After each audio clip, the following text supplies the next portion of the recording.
Hello guys, welcome back with me again in the channel. On today's tutorial, I'm going to show you how you can insert a logo to videos on CapCut.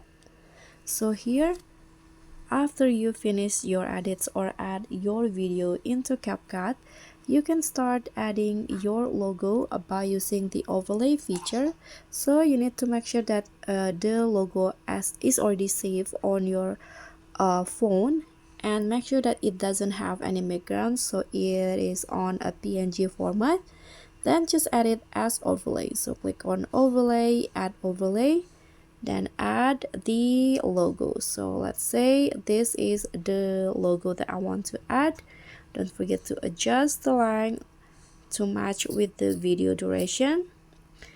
Then just adjust the position to your liking. So I'm going to put it on the right corner like this.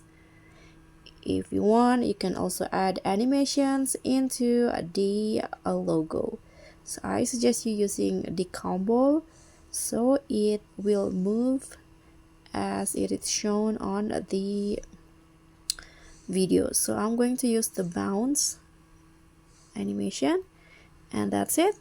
Thank you guys so much for watching. Don't forget to like, comment, and subscribe. Also click on the thanks button. Bye.